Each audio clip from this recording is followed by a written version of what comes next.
Culture kills the workplace. What do I mean by this?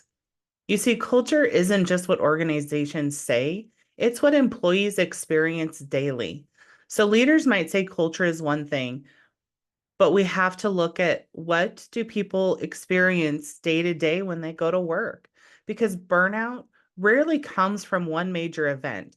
Burnout comes from repeated situations over time. It's small things that build up. And it comes from small signals that are repeated over time. We're just not always paying attention to those. You see, these tiny habits shape how safe, valued, and sustainable work feels.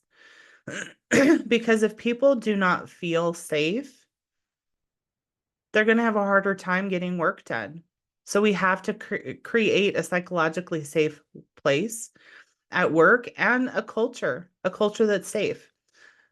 Leaders often underestimate these how these cumulative behaviors impact the culture because you see culture is actually not about the posters or the mission statement or the perks. And don't get me wrong, the perks are important. Those are part of the things that entice people to take a job because people need benefits. They need time off, they need health insurance.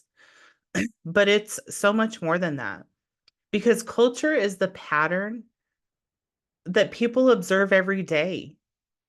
It's the little things they notice. It's paying attention to what are the things that gets rewarded or what gets ignored. Oftentimes in leadership positions I've been in, people and employees are so scared to speak up because usually one of two things happen. Either what they say is completely ignored, it's just shrugged off like it doesn't matter, or they see that the situation's not going to change and they're reprimanded for speaking up. And that's where it's not safe if people are reprimanded for speaking up when they just want a safe culture. Because culture is also about what gets tolerated, right? Is there one specific person in the workplace that is causing distress, meaning they're very negative and they can't say anything nice and they're complaining about others, or they're maybe verbally attacking the other people. And I've experienced that. And think about what does that do to the entire workforce? It's draining. Nobody wants to be around that. Yeah.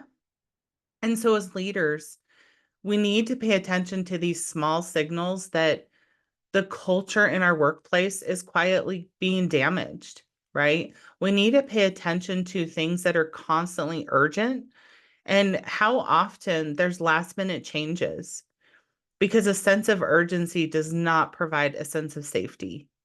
It shifts everybody into survival mode, and that's a really hard place to constantly be in. We need to pay attention to are there unclear priorities and shifting expectations? So I get it. Things change in the workplace, new laws and rules come out, and we have to shift. But how often are we shifting those expectations? Because if people come in one day and the expectation is one way, and then the next day they come in and it's changed again, and the next day it's changed again, well, people start to question what am I doing here? I don't even know what is expected of me. So when we're constantly making those changes, it can damage the culture. Are meetings constantly happening instead of the meaningful work? And I see this a lot, and I 100% support and agree that meetings are important and they have their place and their purpose. But I have also seen where leadership creates meetings about creating other meetings. And so, was that really beneficial use of time? I would question that because if we're spending so much time in meetings to set up other meetings, then we're not getting the work done. And people want to get the work done. They want to find that meaning and feel that meaning in the work they're doing. And as leaders, we have to be careful and look at are we modeling overwork and exhaustion? It is so common as leaders to put in extra hours or to work over a weekend, even though it's exhausting us. And we have to question and look at, is that teaching those that we supervise to do the same thing? Because that's going to destroy the culture. It's going to burn everybody and the entire culture out. Nobody can sustain that.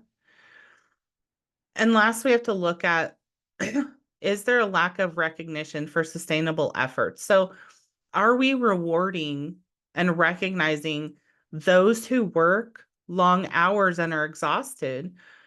Or are we rewarding the people who are efficient and working less, but their work is just as meaningful and they're getting just as much done?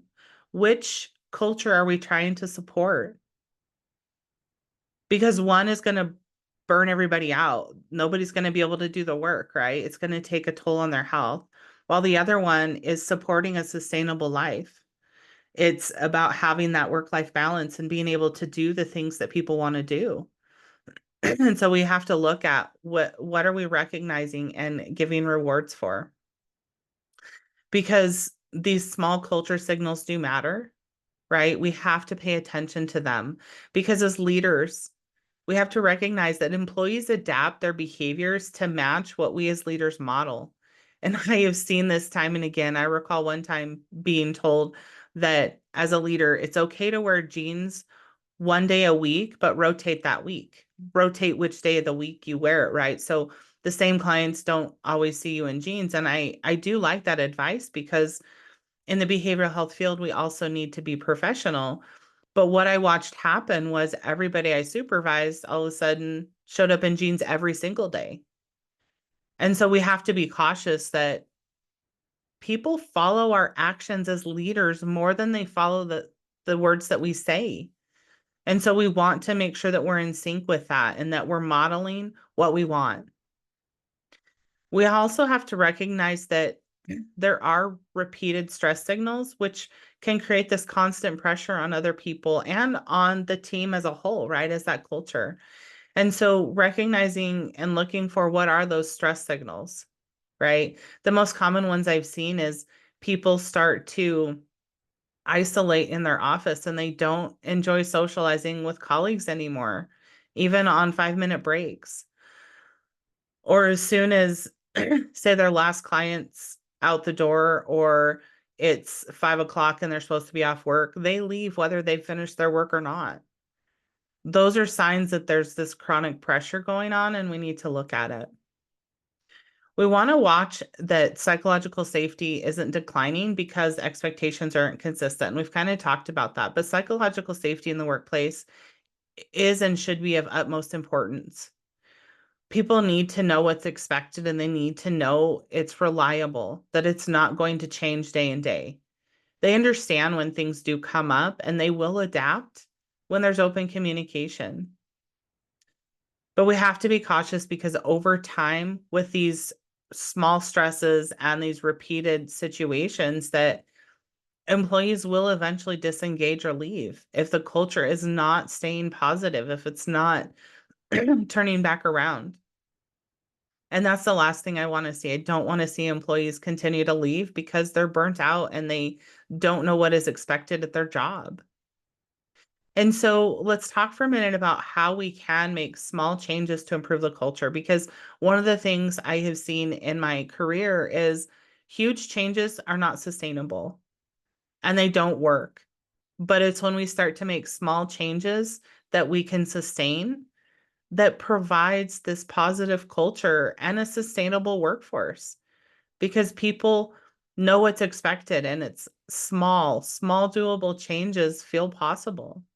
And so, as leaders, the first and foremost, it's important to focus on having consistent communication and communicating what those priorities are.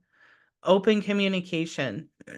I know as leaders, you think it's important to protect people from the constant questioning of how should we be doing things, what's going on, what's not. And yes, you need to protect them from some of that. But if there's potential changes, they need to know what's possibly coming because I can guarantee you, especially in the healthcare field, Employees know what's coming. They pay attention to the laws and the legislation, and they know what rules are about to change. And so, if you can be consistent in communicating that information and communicating the priorities for the week or for the month, it's going to go a long way in building a psychologically safe workplace. And as a leader, are you modeling healthy boundaries and recovery? Meaning, if you're exhausted and tired, are you cutting back on your work hours? Meaning you're not working extra hours so you can recover? Are you modeling taking breaks throughout the day and taking your lunch break? Because those are things that, again, they're going to follow. And so as leaders, we need to model these things, right? People are supposed to have breaks. They're supposed to have periods of time throughout the day to step away. And I know we have a lot going on, but I can guarantee that when people have breaks and we as leaders model those boundaries to say, no, you are important. Take that time, take that 5 minutes or take that 30-minute lunch. They'll be just as productive, if not more.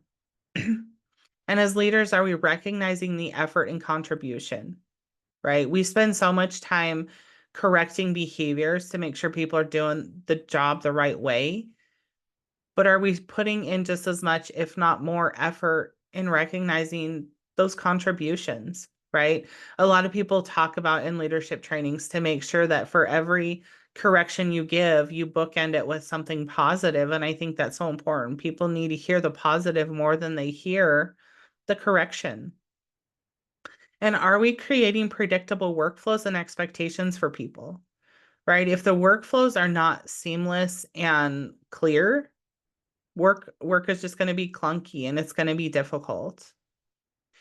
And so we want to put our effort into reinforcing those behaviors that protect that sustainable performance. Meaning, what are those things that are going to keep people moving forward in the work, doing the meaningful work, getting it done efficiently and correctly? We don't want a lot of errors, right? And that's where sustainable performance is important. And we have to look at the structure and the systems we're putting in place. And I recognize that burnout within the culture is becoming very prevalent and it's a hot topic right now because cultural problems do appear before leaders often notice them, right? I think as leaders, sometimes we chalk it up to different things. But this is why I created the burnout assessment, and I created one specifically for companies and organizations. It's free to you, but it helps provide some insight into those team stress patterns that you might be starting to recognize. And so I just invite you to take it. I will drop the link below. Again, it is free. I just want to support you. And this assessment is really geared to help leaders identify where culture may be intentionally contributing to burnout so that you can start to create systems that help support health and safety and prevent burnout because culture isn't built on these major initiatives, right? It's shaped by these small daily behaviors that not only leaders model, but they instill in their entire workforce.